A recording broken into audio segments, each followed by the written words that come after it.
Square live টিভির পক্ষ থেকে অসংখ্য ধন্যবাদ। করোনা টিকা গ্রহণের পর রক্ত জমাট বেঁধে মারা যাচ্ছে এখন অনেক মানুষ। বাজার থেকে করোনার টিকা তুলে নিচ্ছে অ্যাস্ট্রাজেনেকা। অ্যাস্ট্রাজেনেকা বাণিজ্যিক কারণে এই টিকা তুলে নেওয়ার কথা বললেও তাদের বিরুদ্ধে বর্তমানে মামলা চলছে। প্রিয় শ্রোতা, মহামারীর সময় কোনো দেশ আগে কোভিডের টিকা পাবে তা নিয়ে অনেক শোরগোল হলেও সেই বাস্তবতা এখন আর নেই। টিকা উৎপাদনকারী কোম্পানি অ্যাস্ট্রাজেনেকা সিদ্ধান্ত নিয়েছে বাজার থেকে তারা ভ্যাক্সোজেনিভ বা কোভিশিল্ড টিকা তুলে নেবে। কারণ হিসাবে তারা বলছে বাজারে এখন উদ্বৃত্ত টিকা আছে, যেখানে মামলাকারীদের দাবি কোভিশিল্ডের ডোজ নিয়ে একাধিক মৃত্যু ও গুরুতর অবস্থার ঘটনা প্রকাশ্যে এসেছে। গত বৃহস্পতিবার ফেব্রুয়ারি মাসে আদালতের কাছে অ্যাস্ট্রাজেনেকার স্বীকার করেছেন এই টিকা ব্যবহারের কারণে বিরল ক্ষেত্র থ্রম্বোসিস বা থ্রম্বোসাইটোপেনিয়া সিন্ড্রোমে আক্রান্ত হওয়ার সম্ভাবনা রয়েছে। ভারতের করুণিয়া নামের এক তরুণী কোভিশিল্ড টিকার পার্শ্ব প্রতিক্রিয়ায় মারা গেছেন।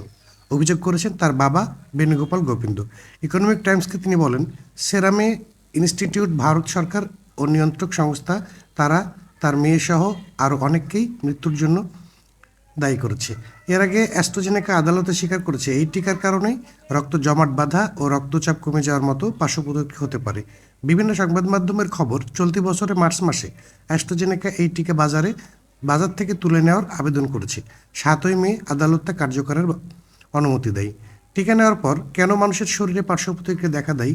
যাদের দেখা দেয় তাদের রোগ প্রতিরোধী ব্যবস্থা কি বেশি শক্তিশালী? বিবিসি স্বাস্থ্য বিজ্ঞান বিষয়ক সংবাদদাতা জেমস গ্যালাহার করোনা ভাইরাসের টিকা নেওয়ার পর তার অভিজ্ঞতার কথা তুলে ধরেছেন এবং এসব ব্যাখ্যাও তিনি দিয়েছেন। টিকা নেওয়ার পর আমি আনন্দে আত্মহারা হয়ে গেলাম। আমি করোনা ভাইরাস মহামারীর খবর সংগ্রহ করে সেসব পরিবেশন করেছি। টিকা তৈরির যে প্রতিযোগিতা সেটাও আমি কভার করেছি। চীনের ওয়ান শহরে যখন অল্প কিছু সংখ্যক মানুষ করোনা ভাইরাসে আক্রান্ত হয়েছে, তখন থেকে আমি এসব করছি। তারপর যখন ডাক্তারখানায় গিয়ে শার্টের হাতা গুটিয়ে আমার নিজের টিকা নেওয়ার সময় এলো, মনে হলো এটা সত্যি একটা গুরুত্বপূর্ণ মুহূর্ত। কিন্তু আমি এখানে আপনাদের সঙ্গে খোলামেলাভাবে সততার সঙ্গে সব কিছু তুলে ধরবো। এই টিকা আমাকে একেবারে কাবুই করে ফেলেছে। পরিষ্কার করে বলি, এই পরিস্থিতি বিবেচনায় আমি আবার টিকা গ্রহণ করব। কোভিডে আক্রান্ত হওয়া অথবা আরও 1 বছরের বিধিনিষেধের মধ্যে পড়ে যাওয়া কিংবা দুর্ঘটনাবশত প্রিয়জনের দেহে ভাইরাসটি ছড়িয়ে দেওয়ার উচ্চ ঝুঁকি নেওয়ার চেয়ে আমি বরং টিকার পার্শ্ব প্রতিক্রিয়া মেনে নিতে রাজি। অক্সফোর্ড অ্যাস্ট্রাজেনেকা টিকার প্রথম ডোজটি আমি নিয়েছি সকাল 9:30টায়। সেদিন সন্ধ্যা খুব দ্রুত আমার অবস্থার অবনতি হতে থাকে। পরের 3 দিন আমি বিছানা থেকে একদমই উঠতে পারিনি। সবচেয়ে খারাপ যেটা হলো সেটা হচ্ছে প্রচণ্ড মাথা ব্যথা এবং সেই সঙ্গে বমি। শরীরে ব্যথা ছিল, প্রচণ্ড লাগছিল এবং আমার নিজেকে চরম ক্লান্ত মনে হচ্ছিল। বিছানায় অসুস্থ হয়ে পড়ে থেকে আমি যখন কাতরাচ্ছিলাম, তখন তো আমি বলতেই পারি আমার কেন এই অবস্থা। কিন্তু আমি সুস্থ হয়ে উঠতেই আমি ভাবছিলাম কেন কিছু কিছু মানুষের পার্শ্ব প্রতিক্রিয়া অন্যদের তুলনায় খুব খারাপ। তার মানে কি এই যে তাদের তুলনায় আমার রোগ প্রতিরোধ ক্ষমতা অনেক বেশি? প্রিয় শ্রোতা, আসলে পার্শ্ব প্রতিক্রিয়া কোত্থেকে আসে এবং কেন হয়?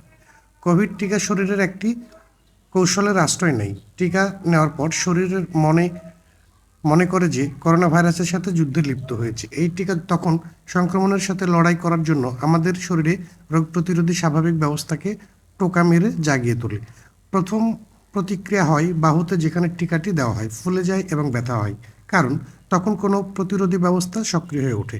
তখন দেহের বাকি অংশে এর প্রভাব পড়তে পারে এবং দেখা দিতে পারে ফ্লুর মতো উপসর্গ, যেমন জ্বর, ঠান্ডা লাগা এবং বমি ভাব।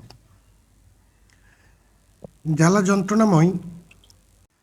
যন্ত্রণাময় সাড়া দেওয়ার কারণে এরম হয়, একথা আমাকে বললেন অ্যালেন রাইলি। তিনি এডিনবরা বিশ্ববিদ্যালয়ের রোগ প্রতিরোধী ব্যবস্থা ও সংক্রামক রোগের বিভাগীয় শিক্ষক। এটা কাজ করেন রাসায়নিক ফায়ার অ্যালার্মের মতো। টিকা দেওয়ার পর শরীরের ভেতরে কিছু রাসায়নিক প্রবাহিত হতে শুরু করে, যা দেহকে সতর্ক করে দেয় বলে যে কোথাও সমস্যা দেখা দিয়েছে। প্রফেসর রাইলি বলেন, এটা রোগ প্রতিরোধী ব্যবস্থাকে প্রস্তুত করে তোলে এবং আপনার বাহুর চারপাশে যেসব টিস্যু আছে সেগুলো রোগ প্রতিরোধী কিছু সেল প্রেরণ করে, যেখানে আসলে কি হচ্ছে সেটা খুঁজে বের করতেই এসব সেল পাঠানো হয়। এসব রাসায়নিকের কারণে আমরা অল্প কিছু মানুষের জন্য অসুস্থ বোধ করতে পারি। কিছু মানুষের পার্শ্ব প্রতিক্রিয়া কেন বেশি হয়? এক একজন মানুষের শরীরে এক এক রকম পার্শ্ব প্রতিক্রিয়া হয়ে থাকে। ব্যক্তিভেদে এর তারতম্য খুব বেশি হতে পারে। কেউ হয়তো অনেক কিছুই লক্ষ্য করবে না, কেউ দুর্বল বোধ করবে কিন্তু কাজে যেতে পারবে না, আবার বাকিদের হয়তো বিছানায় শুয়ে থাকার দরকার হতে পারে। এটা খুবই গুরুত্বপূর্ণ একটা উপাদান এবং এটা হয়তো তোমার জন্য প্রাসঙ্গিক। জেমস আমাকে কথা বলেন। প্রফেসর অ্যান্ড্রু পোল্যান্ড, যিনি অক্সফোর্ডের অ্যাস্ট্রাজেনেকা টিকার পরীক্ষার নেতৃত্ব দিয়েছিলেন। আপনার বয়স যত বেশি হবে পার্শ্ব প্রতিক্রিয়া তত কম হবে। যাদের বয়স 70-এর ওপরে তাদের কোনো ধরনের পার্শ্ব প্রতিক্রিয়া হবে না। তবে এই বয়সের দুজন মানুষের টিকা নেওয়ার ফলে ভিন্ন ভিন্ন প্রতিক্রিয়া হতে পারে। আমাদের দেহের রোগ প্রতিরোধী ব্যবস্থায় বিশাল জেনেটিক বৈচিত্র্য রয়েছে, আর এ কারণেই এক একজনের শরীরে এক এক ধরনের প্রতিক্রিয়া হয়ে থাকে। কথাগুলো বলছিলেন প্রফেসর রাইলি। এই বৈচিত্র্যের অর্থ হচ্ছে কোনো কোনো মানুষের রোগ প্রতিরোধী ব্যবস্থা একটু বেশি সক্রিয় এবং এর ফলে তারা আক্রমণাত্মক উপায়ে সাড়া দেয়। প্রফেসর রাইলি বলেন, আপনার মতো কিছু মানুষ যাদের শরীরে ফ্লুর মতো উপসর্গ দেখা দেয় তারা পুরো বিষয়টাকে অতিরিক্ত সাড়া দিয়ে থাকে এবং আপনি হয়তো তাদের জন্য একজন যারা ঠান্ডা লাগলে কিংবা ফ্লুতে আক্রান্ত হলে সবসময় অসুস্থ বোধ করে। আমি আপনাকে এজন্য অভিযুক্ত করতে চাই না যে আপনি এ ধরনের ম্যান ফ্লুতে আক্রান্ত, কিন্তু আপনি হয়তো তাদেরই একজন। আরও একটি কারণে পার্শ্ব প্রতিক্রিয়া হওয়ার ঝুঁকি তৈরি হতে পারে। আপনি যদি এর আগে করোনা ভাইরাসের আক্রান্ত হয়ে থাকেন তাহলে টিকা নেওয়ার পর আপনার দেহে প্রচণ্ড শক্তিশালী রোগ প্রতিরোধ ব্যবস্থা গড়ে উঠতে পারে। তখন এ ধরনের পার্শ্ব প্রতিক্রিয়াও দেখা দেয়। প্রিয় শ্রোতা, করোনার সংক্রমণের ফলে গর্ভাবস্থায় ভ্রূণের বিকাশ বাধাগ্রস্ত হয় এবং নির্দিষ্ট সময়ের আগে শিশুর জন্ম হওয়ার ঝুঁকি বাড়ে। চিকিৎসকের এমন সতর্কবাণী টিকা নিয়েছিলেন নগরের পাথরঘাটা বাসিন্দা 6 মাসের অন্তঃসত্ত্বা এক নারী। 2 ডোজ নেওয়ার সময় বুস্টার ডোজও নিয়েছিলেন। সন্তান জন্ম দেওয়ার সময় তার শরীরে দেখা দেয় অ্যালার্জি। সেই থেকে নানান ওষুধ খেয়েও কমেনি সমস্যা। ষাটোর্ধ্ব শিক্ষক সামিউল হাসান স্নায়বিক সমস্যায় ভুগছিলেন। তার এই ধারণা হয়েছে অ্যাস্ট্রাজেনেকার টিকা নেওয়ার পর থেকে। নিয়মিত চিকিৎসকের কাছে যেতে হয়, 3 বেলা খেতে হয় 8-10টা ওষুধ। 2020 সালের 3 এপ্রিল চট্টগ্রামে প্রথম করোনা রোগী শনাক্ত হয়। 25 মে একজনের মৃত্যু হয়। এ পর্যন্ত আক্রান্ত হয়েছে 1,29,645 জন। মৃত্যু হয়েছে 1,371 জনের। এর মধ্যে 738 জন চট্টগ্রাম মহানগরের এবং 333 জন বিভিন্ন উপজেলার বাসিন্দা। সিভিল সার্জনের কার্যালয়ের তথ্য মতে 2021 সালের 7 ফেব্রুয়ারি থেকে শুরু হয় করোনার টিকাদান কর্মসূচি। চট্টগ্রামে মোট জনসংখ্যার 40% প্রথম ডোজ টিকা দেওয়া হয়, সংখ্যার হিসাবে যা 40 লাখের কাছাকাছি। এছাড়া দ্বিতীয় ডোজ পেয়েছে প্রায় 30 লাখ মানুষ, যা প্রায় 31%। তৃতীয় বা বুস্টার ডোজের পাশাপাশি হার্ড কমিউনিটি আনতে নিবন্ধন ছাড়া বিভিন্ন জনগোষ্ঠীকে টিকা দেওয়া হয়। 2022 সালের 20 ডিসেম্বর থেকে টিকার চতুর্থ ডোজ দেওয়া শুরু হয়, তবে তেমন সাড়া মেলেনি। 2022 সালের 24 আগস্ট থেকে চট্টগ্রামে 5 থেকে 11 বছর বয়সী শিশুদের করোনা টিকাদান কর্মসূচি শুরু হয়। লক্ষ্যমাত্রা ছিল মোট 4 লাখ শিশু। করোনাকালে ফাইজার ও বায়োএনটেকের তৈরি টিকা, অক্সফোর্ড অ্যাস্ট্রাজেনেকা টিকা, Sinopharm, Moderna, Sinovac, Johnson and জনসনের টিকা দেওয়া হয় গ্রহীতাদের।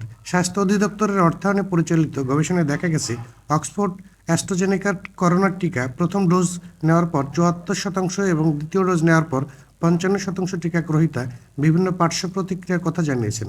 পার্শ্ব প্রতিক্রিয়ায় পুরুষের তুলনায় নারীদের সংখ্যা অনেক বেশি।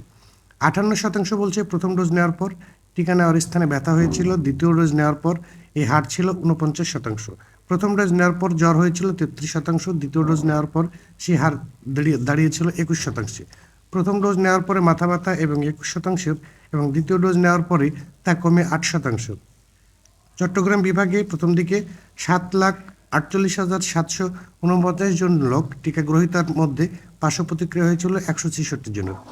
অ্যাস্ট্রাজেনেকা টিকা সম্পর্কিত তথ্য বিশ্লেষণে মস্তিষ্ক, মেরুদণ্ড প্রবাহ এবং ফুলে যাওয়ার মতো পার্শ্ব প্রতিক্রিয়া শনাক্ত হয়েছে। অক্সফোর্ড অ্যাস্ট্রাজেনেকার ওয়েবসাইটে বলা হয়, এই টিকা নেওয়ার পর হালকা গা ব্যথা, লালচে হয়ে যাওয়া, চুলকানি, টিকা দেওয়ার স্থান ফুলে যাওয়া, সেখানে ক্ষত হয়, অসুস্থ ও ক্লান্ত বোধ করে, জ্বর, মাথা ব্যথা, বমি বমি ভাব, ফ্লুর উপসর্গ হতে পারে কাউরি। গবেষকরা বলছে ফাইজার, বায়োএনটেক কিংবা মডার্না টিকার দ্বিতীয় ও তৃতীয় ডোজ নেওয়ার একাংশ ইতিমধ্যে মায়োকার্ডিটিস নামে হৃৎপিণ্ডের সমস্যায় আক্রান্ত হয়েছে। এই সমস্যায় আক্রান্তরা হার্টের মাংসপেশির সার্বক্ষণিক প্রদাহে ভোগেন। আর অ্যাস্ট্রাজেনেকার তৃতীয় ডোজ যারা দিয়েছেন তাদের একাংশ আক্রান্ত হয়েছে পেরিকার্ডিটিতে। এই সমস্যায় আক্রান্ত হলে হৃৎপিণ্ডের কার্ডিয়াটিক মাংসপেশিতে প্রদাহ হয়। ফাইজার ও মডার্নের দ্বিতীয় ডোজ মায়োকার্ডিটির ঝুঁকি 2.9 গুণ এবং অ্যাস্ট্রাজেনেকার তৃতীয় ডোজ পেরিডিটির ঝুঁকি 6.9 গুণ বৃদ্ধি করে। এছাড়া অ্যাস্ট্রাজেনেকা ও ফাইজার মডার্নের ডোজে রক্ত জমাট বেঁধে যাওয়া, গুনেনবারি সিনড্রোম এবং মায়োলিটিসের মতো শারীরিক সমস্যার ঝুঁকি বাড়ে 2.5 গুণ।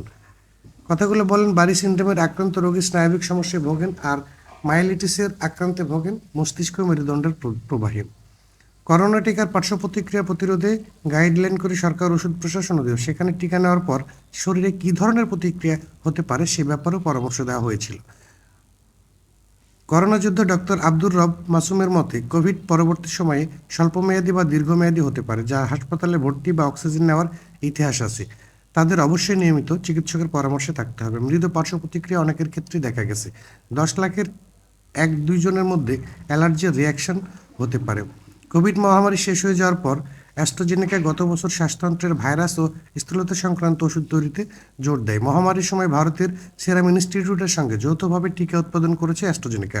যৌথভাবে উৎপাদিত তাদের টিকা বাংলাদেশ সহ বিশ্বের অনেক দেশেই এখন পাওয়া যায়। অ্যাস্ট্রাজেনেকা বাণিজ্যিক কারণে এই টিকা তুলে নেওয়ার কথা বললেও তাদের বিরুদ্ধে বর্তমানে চলছে মামলা, যেখানে মামলাকারীর দাবি কোভিশিল্ডের ডোজ নিয়ে একাধিক মৃত্যু ও গুরুতর অসুস্থতার ঘটনা প্রকাশ্যে এসেছে। গত ফেব্রুয়ারি মাসে আদালতের কাছে অ্যাস্ট্রাজেনেকার স্বীকার করেছে এই টিকা ব্যবহারের কারণে বিরল ক্ষেত্রে থ্রম্বোসিস বা থ্রম্বোসাইটোপেনিয়া সিনড্রোমে আক্রান্ত হওয়ার সম্ভাবনা রয়েছে। ভারতের করুণিয়া নামের এক তরুণী এই আক্রান্ত হওয়ার ফলে মারাই গেছেন, অভিযোগ করেছেন তার বাবা বেণুগোপাল